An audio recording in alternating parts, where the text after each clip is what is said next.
The Big Ten should want Florida State, but will they? That's the question. You are Locked On College Football, your daily podcast on all things college football. Part of the Locked On Podcast Network, your team every day.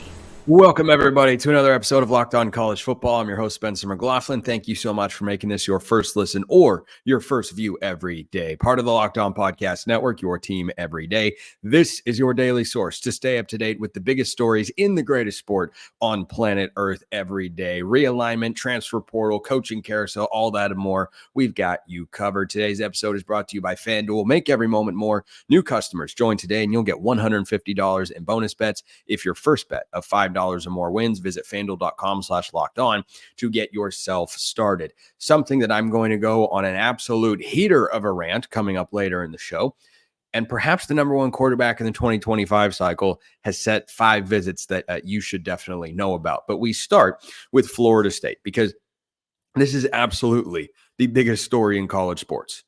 They are the team that can set off the next round of realignment. They appear determined to do so. Whether they end up in the Big Ten or the SEC, that much hasn't been made clear. But if I'm the Big Ten, if I'm Tony Petitti, the commissioner of the Big Ten Conference, I am eyeballing Florida State. I've already made a phone call. If I were Tony Petitti, I already would have picked up the phone and said, hey, are you interested in coming to our conference over here? Because in this particular environment that we have entrenched ourselves in, think of it whatever you would like. It is one in which you are either the hunter or the hunted. Now, there is this illusion at some level, it's reality for now, that the SEC and the Big Ten are the power two. They're united. They're working to solve the issues in college football. They're going to fix stuff. They're going to make it happen. They're together on this sort of stuff. They might break away on their own. It's the SEC and the Big Ten. But if things kind of settle down or continue to consolidate, if we get to a 2-conference model, a la the NFL, which is where college football could absolutely be headed one day, it's not going to be like the AFC and the NFC. There's still going to be a competitive element in which you have different television partners and different incentives and different rules for these 2 conferences. And your object as a conference at that point is hunt or be hunted, is to be the top dog that you can be. Have the best lineup of teams, have the best product, have the best television product specifically. And if you introduce Florida State into the Big Ten and you can somehow convince Notre Dame, which I'll get to in just a moment, that would be a power move from the Big Ten, solidify themselves as the number 1 conference in college football. Yeah, they could pass the SEC. They could absolutely pass the SEC. If you had those 2 brands from a television market stranglehold, you would expand the region on the East Coast to include Florida State. You would dip into, television-wise, the southern part of the country where the SEC currently, of course, has the stranglehold. But the Big Ten made a move in the last round of realignment to go out west, to get Los Angeles. Then they brought in Oregon and Washington at a reduced rate. And they've got Maryland and Rutgers in the conference. You know why they're there primarily? Because of the television markets that they provide, the geography that they provide, and they're like-minded universities. And so when you look at Florida State and the potential of, Notre Dame, of course, anybody and everybody would want Notre Dame in their conference for obvious reasons, the television value notwithstanding. But that's, of course, perhaps the principal reason because that's driving all of this sort of stuff. If you're the Big Ten and you want to make the next big aggressive move, they've made a big aggressive move, but the SEC has countered. Getting Texas and Oklahoma, not only is that a marquee game that everybody wants to watch every single year that you now get to put on your television networks and have branded as part of the SEC, you get to have those teams, you get to have those markets, you get to have that part of the country. They're expanding their foothold, but the Big Ten, the advantage that it has over the SEC right now from a competitive standpoint is that they go coast to coast. The SEC doesn't. It's still regional. So if the Big Ten continues to grow, continues to expand, and they go get a Florida State, well, suddenly you open a whole host of possibilities from a conference competition standpoint. Now, Notre Dame would be the power move to move with Florida State if you were the Big Ten. That'd be your dream scenario. And the hiccup that could face is that the rest of the Notre Dame sports outside of football compete in the Atlantic Coast Conference. And so there is an arrangement in there in which Notre Dame has to join the ACC if they do join a conference in football. Otherwise, they need to stay independent. But here's something that we're apparently learning. Florida State is desperately trying to get out of the ACC. They may very well succeed. If they do that, and they can get out of that particular deal, tell me why Notre Dame couldn't get out. I'm not a lawyer. I'm not pretending to have read all the fine print and the legal documents and everything that would entail. But from the outside looking in, the way it appears to me is that Florida State is more contractually bound to the ACC than Notre Dame, since Florida State is currently playing football in the conference. So if Notre Dame really wanted to make it happen, I think they could. It would certainly take some negotiation from the Big Ten. But if you want to make the next power move in college football, Florida State is the team to do it with. And Notre Dame would be the team to pair them with. And look, is Florida State necessarily the type of institution or university that the Big Ten typically adds? Not necessarily. But here's what I also know about the Big Ten. They just added the University of Oregon. And when you look at things like academic ranking and research dollars, Oregon is not exactly at the top of the conference. They're a lot closer to the bottom in many ways. They do have AAU status, which is something that matters at some level to the Big Ten because, as I will repeat from now until the end of time, presidents vote on realignment. That's how you got Cal and Stanford in the ACC instead of Oregon State and Washington State. But the Big Ten, which has a lot of very proud, academically strong and prominent universities in it, Notre Dame fits that mold perfectly. Florida State, maybe not quite as much. But if they were willing to add Oregon, I think they'd be willing to add Florida State, because the interests of a conference, though those academic concerns are certainly present, they can be superseded. We have seen that with a football-driven move. Adding Oregon is a football-driven move. If it were all about the academic standards, which I do think can factor into these discussions, they did for the Pac-12, they have for the ACC, as I mentioned, then the Big Ten would have gone to get Stanford along with Washington, not Oregon. Stanford is more of a Big Ten school. They have a small football stadium and they don't have as proud of a tradition there. That's how Oregon got the advantage, plus their association with Washington. But that is that's a much stronger cultural fit into the Big Ten. So if you want to make a television-driven move, you go get Florida State, you try to convince Notre Dame, you look at the legal situation, say, hey, take your time. I mean, Florida State's looking like they want to get out sooner rather than later, but does there have to be a timeline? I mean, the college football playoff is set for the next 2 years. So really you need to have this stuff figured out by the 2026 season, which we don't have anything figured out for the 2026 season. Quite literally nothing at all as it pertains to the playoff, which I'll talk about a little bit later on the show. But this Florida State situation's wild. And if I were the Big Ten, I would be on the phone. I'd say, hey, if you're able to get out of this, once you come to a settlement, whatever that is with the ACC about, we're going to leave for this much, or we're going to leave in this year, or it's going to cost this many hundreds of millions of dollars. If you're the Big Ten and you can make the finances work, and they're deemed to be an accretive institution for your television deal, if Notre Dame is going to stay independent, all right, so be it. You go down the line on the ACC. You always want to be making the next move, because it feels like in the realignment space, if you're not making a move, you're falling behind.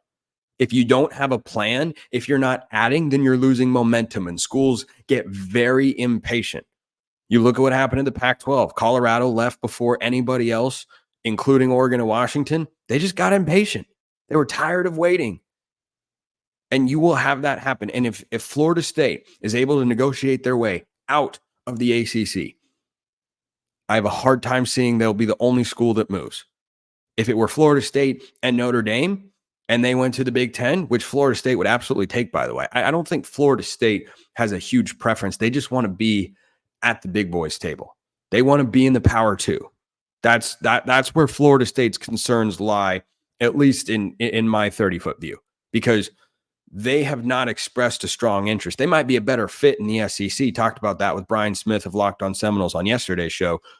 but they're almost certainly going to take a Big Ten offer if it comes along, even if they'd rather be in the SEC. But the SEC has to want them. But if I'm the Big Ten, I'm plotting the next move. And for those who might say the Big Ten doesn't want to add, the Big Ten won't do this, that, and the other thing. Once upon a time, the Big Ten with their current commissioner said, no, we're not adding any more schools. We're not looking at Oregon or Washington. We're not doing anything like that. And then they came along for the right price. As they say in Ocean's 11, that perfect hand comes along and you bet big and you take the house. And in this instance, it was betting small and getting a big reward. Oregon, Washington, big time game, big time brands, expand your West Coast footprint, great television products as well.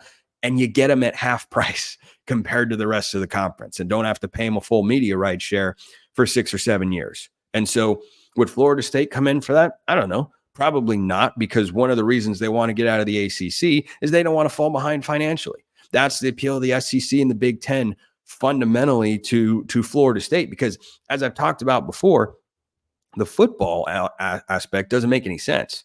You should want to stay in the ACC where you can be a big fish in a small pond and ensure access to the playoff and a greater chance of getting a top 4 seed and a bye in the playoff every single season if you were Florida State. I mean, they're the number one football brand in that conference right now. I take them over Clemson because Florida State actually uses the transfer portal and Clemson does not. But the financial component cannot be overlooked. We're talking tens of millions of dollars a year. They don't want to fall behind on that front. They want to be amongst the power players in college football. And if I'm the Big Ten, I'd capitalize on that and say, you know what? If the SEC won't pursue you aggressively, then we will. Speaking of the college football playoff, this just needs to stop. It just needs to stop, everybody. You need to start checking out Ibotta, though, because grocery bills are so very expensive these days. They're ridiculous, but now they don't have to be. Start getting cash back on your grocery shopping with the free Ibotta app and get cash back every time you shop. Ibotta is a free app that gives you the most cash back every time you shop on hundreds of items, from groceries to beauty supplies to toys, so you can make sure you're beating inflation no matter what you're purchasing. The average Ibotta user earns $256 per year. That could cover the cost of an entire shopping trip. You can buy that flight you've been eyeing, that game you're dying to go to, or the fancy dinner that you have been craving. You can make it happen with Ibotta. Join their over 50 million users and shop from over 2,700 brands and retailers, including Lowe's, Macy's, Sephora, Best Buy, and more. Right now, Ibotta is offering our listeners just $5 for trying Ibotta using the code LOCKEDONCollege when you register. Just go to the App Store or Google Play Store and download the free Ibotta app to start earning cash back and use code LOCKEDONCollege. That's IBOTTA in the Google Play or App Store. Use code LOCKEDONCollege. This has to stop. Are you happy with yourself, college football playoff expansionists, of which I am not?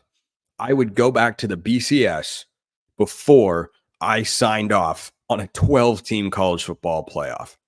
There have already been discussions amongst the college football playoff board of directors and presidents that are involved and athletic directors and whatnot about going beyond 12. Remember what I said just before we began this second segment on today's show. Nothing about the college football playoff is set for 2026 and beyond. Absolutely, positively nothing. Not the television deal, not the number of teams, not the number of automatic qualifying spots. None of it is set. They're figuring it all out. And so now that we've cracked the door open on expansion, as so many in the sport have wanted for such a long time, which makes the regular season far less interesting, still great, but far less interesting, they're already talking about a 14 or 16 team playoff. And former president of Fox Sports, Bob Thompson, tweeted out that he feels like it's going to get to a 16 team playoff pretty quickly. I hope you're happy, everyone. I hope you're happy. And so as these moves have transpired, what has been part of the conversation is, well, who's going to get in? How are they going to be able to get in? And the SEC and the Big Ten, there's that Power 2 tandem once again, they're trying to get more automatic qualifying berths, which, oh my gosh, I don't even like the current automatic qualifying. But there should be no automatic qualifiers for anything in the college football playoff ever. I don't want a single solitary thing to be determined by, well, you won your conference over here. So a pair of 9-3 Big 12 teams square off in the conference championship game. And you're telling me the team that wins and goes 10-3 with, maybe 2 non-conference losses and no non-conference wins against a Power 4 institution is better than a 10-2 or 11-1 SEC team or Big 10 team that didn't get to the conference title game? Is that what you're telling me? Because that's the system that you're drawing up here. You're telling me that a 9-3 champ that wins should have a better postseason chance than a team that goes 10-2 with an SEC schedule. Look at Florida's schedule and look at Colorado's schedule and tell me that those two things are even close to the same. They are not. So automatic qualifiers are ridiculous. But here we are.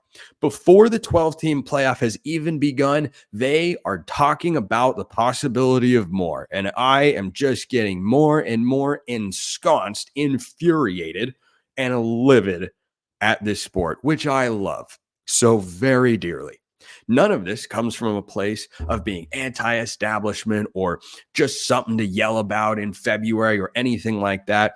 College football, outside of March Madness, its regular season is number one, the best of any sport. But the college football regular season is the greatest sporting event in the world outside of March Madness. That has been a belief of mine since I was just a wee lad. And frankly, I haven't grown that much since then. But I have between the ears, I think, I hope, possibly, maybe. Okay. Anyway, so I think that for the playoff committee to already be talking about this is indicative of why they shouldn't have expanded to 12 teams in the first place. Because the expansion was never driven by what is best for the sport, by what's going to deliver the best product to consumers. It was driven by what's going to generate the most money for people who most of us can't even name off the top of our heads.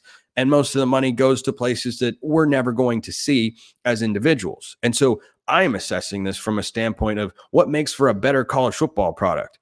This does not. This does not in any way, shape, or form. No, the 12-team playoff is already diminishing the regular season. You are going to have two lost teams. I mean, they're going to get in every year. That's standard operating procedure because the SEC and the Big Ten have consolidated with these super conferences. And look, it even makes more sense. I can admit that when you have a realignment SEC and a realignment Big Ten that have 16 and 18 teams respectively, allowing 2 lost teams to get in does at some fundamental make sense. You know what should happen? You shouldn't have made all these moves, but they've made all these moves because the almighty dollar is very powerful. Money talks, and you know what walks straight out the door and is never welcome back again. So for the college football playoff, I just look at a 12-team playoff and say, that's too many. You're going to have 2 and 3 lost teams. What happened to the value of losses? Think about Alabama under Nick Saban. When they've lost over the years, that's an event. That's something you have to see. That's something that you feel, not just in Tuscaloosa, but beyond. When the Chiefs lose a regular season game, do you feel it? No, you only feel it if Mahomes and Andy Reid lose in the playoffs, which apparently they don't do anymore. But college football regular season losses are felt in living rooms and in stadiums and in tailgate parking lots all across this great country. But that is reduced. It is minimized when you say 2 and 3 lost teams could get in. If you're going to a 14-team playoff or a 16-team playoff, get ready. Remember who was ranked for a lot of last year? 8-4 Tennessee. Get ready for 8-4 SEC teams to have a chance to get into a 16-team playoff. Because anyone who thinks outside of the SEC and the Big Ten, they're being helped by a potentially expanded playoff, you are lying to yourself or you are misinformed.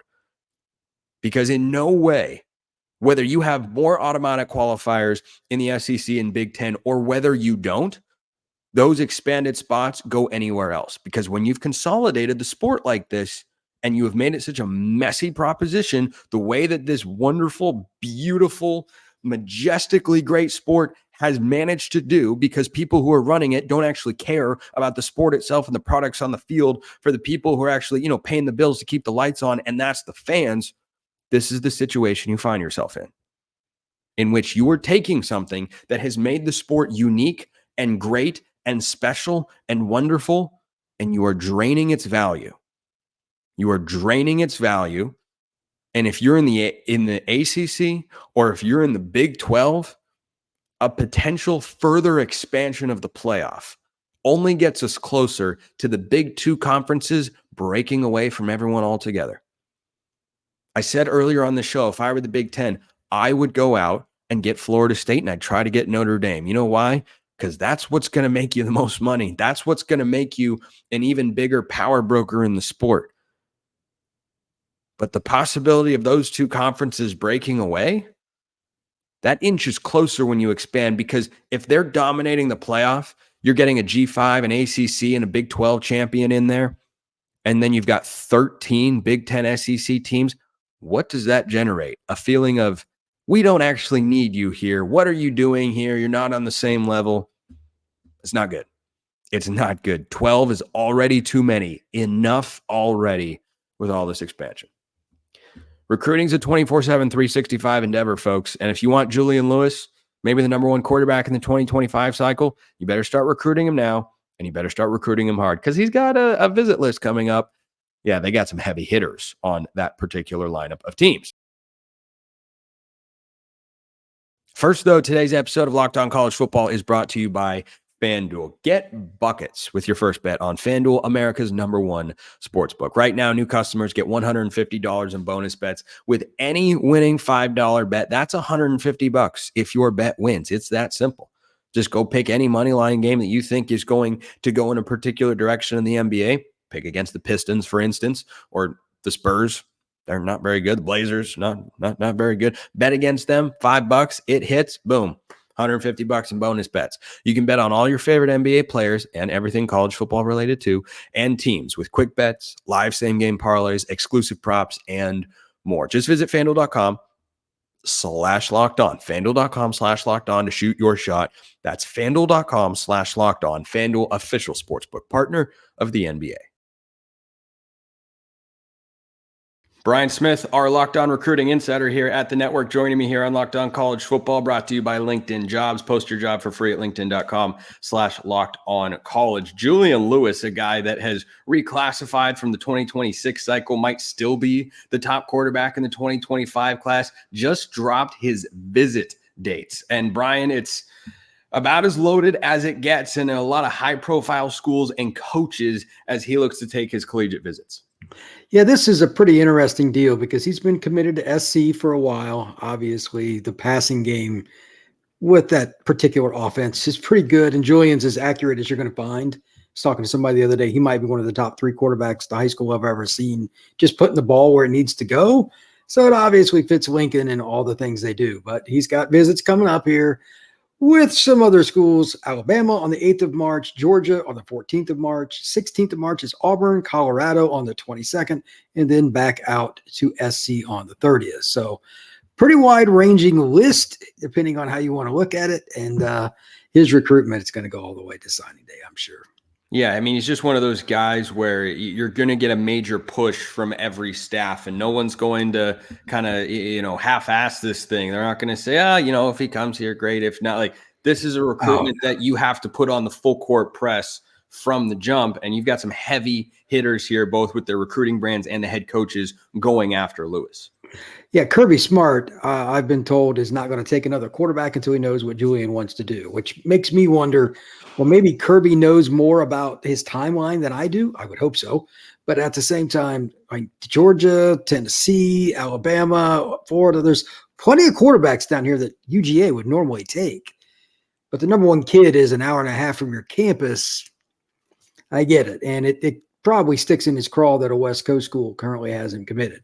Alabama obviously just hired Kalen DeBoer. I don't know if you've heard, but he's pretty good with the passing game. There's rumors about that. Then you have Auburn, which Hugh Freeze is one of the best play callers in college football and has done wonders with certain quarterbacks. And then finally, you have Deion Sanders, which that's its own entity, and I don't know how to define it, but his kid's a hell of a quarterback. So he's going to be able to sell that.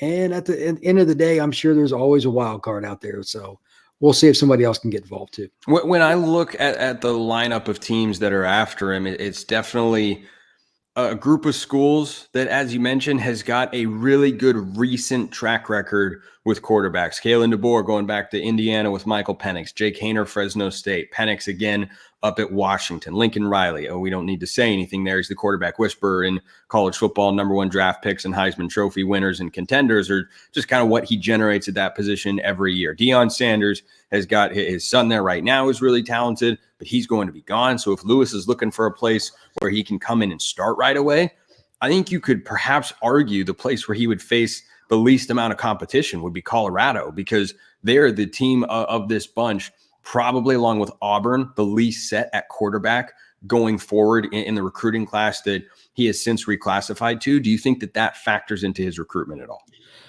I wonder about it. I've only talked with Juju once, and that was about a year ago at the Elite 11 at his high school.